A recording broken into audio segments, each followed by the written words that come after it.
Tonight, we delve into the shadowy origins of an entity known as Al-Masih ad-Dajjal, the Deceiver. A figure central to Islamic eschatology, his story isn't just a prophecy of the end times. It's a fascinating journey through centuries of human belief, fear, and the enduring quest for truth in a world prone to illusion. My fascination with tracing these supernatural bloodlines, these ancient narratives that morph and adapt, is particularly piqued by the Dajjal. His earliest known appearances aren't a singular event, but a complex tapestry woven from pre-existing anxieties. The most surprising aspect: how deeply entwined his narrative is with older, seemingly disparate mythologies. While the Dajjal, as we primarily understand him, is a distinct figure within Islamic tradition, the foundational concept of a great deceiver, a false messiah, resonates with much older cultural interpretations. Long before the Hadith were compiled, the idea of an ultimate antagonist testing humanity's faith was already taking shape. We see strong parallels with the Christian Antichrist, a figure also destined to appear before the apocalypse, performing false miracles to lead humanity astray. Early Islamic apocalyptic narratives, including those concerning the Dajjal, were not created in a vacuum. They were very likely adapted from Eastern Christianity, inheriting and transforming existing themes.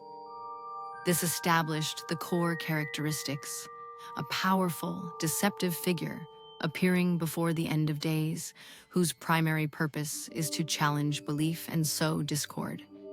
It's a testament, really, to the enduring human need to categorize and prepare for ultimate evil, a wisdom passed down through ancestral stories. As these foundational ideas migrated and adapted, particularly within the nascent Islamic world, the Dajjal began to take on his unique form. The compilation of Hadith, the sayings and traditions of Prophet Muhammad, roughly 150 to 200 years after the Quran, was a pivotal period. It was here that the Dajjal's narrative solidified, gaining specific details and a distinct identity. The most crucial documented incident that shaped this evolution is undoubtedly the Hadith of Tamim Dari.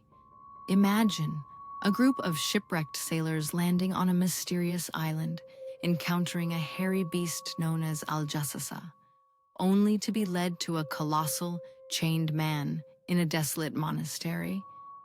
This chained man, who identifies himself as the Dajjal, questions them about the drying date palms of Baisan, the diminishing waters of Lake Tabariya, and the success of the unlettered prophet in Medina. It's a remarkably specific, almost journalistic account that cemented his confinement, his prescient knowledge, and his eventual global release. Here, we see a fascinating process of cultural assimilation and redefinition. The general archetype of a deceiver transforms into a figure with distinct physical characteristics: one-eyed, with the Arabic word kafir, meaning disbeliever, on his forehead, and a precise backstory. Throughout history, the Dajjal's narrative has continued to transform, reflecting the evolving anxieties of the societies that believe in him.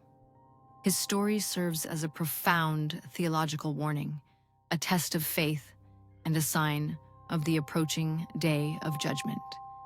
It reinforces the importance of adhering to true belief and seeking divine protection.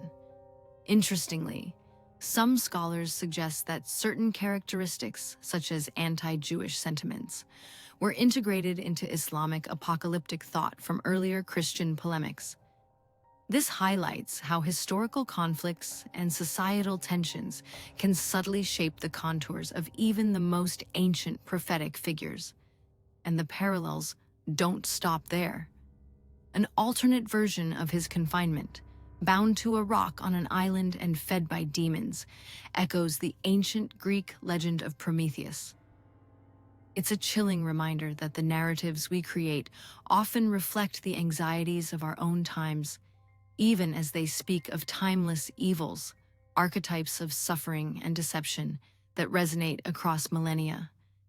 In our contemporary world, the Dajjal continues to evolve, adapting to modern fears and technological anxieties. While there are no documented sightings in the traditional sense, his core nature as the deceiver finds unsettling relevance.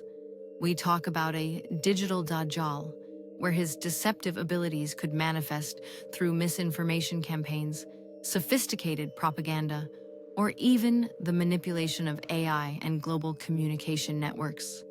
His prophesied power to twist reality, making his paradise appear as hell and his hell as paradise, speaks directly to our modern psychological vulnerabilities, the ease with which truth can be distorted and perception manipulated on a mass scale. Based on these historical patterns of adaptation, we can predict that as our technology advances, so too will the potential for increasingly sophisticated forms of deception. The ancient wisdom, however, remains timeless. The necessity of discerning truth, of critical thinking, and of holding fast to conviction in the face of overwhelming illusion. The ancient warnings against the deceiver resonate with unsettling clarity in our digitally saturated world, urging us to look beyond the surface. Ultimately, the Dajjal stands as an enduring figure of eschatological significance across human cultures. His evolution, from a generalized archetype of deception to a specific, detailed antagonist within Islamic tradition, teaches us a great deal about how societies grapple with the concept of ultimate evil. It reflects our deepest anxieties about betrayal, illusion, and the vulnerability of human faith. This rich cultural legacy, spanning centuries and continents, compels us to appreciate the diversity in supernatural understanding and reminds us that some truths, some warnings, transcend time, urging us to be ever vigilant against the forces that seek to lead us astray. The Dajjal reminds us that the greatest trials are often those that challenge our perception of reality itself.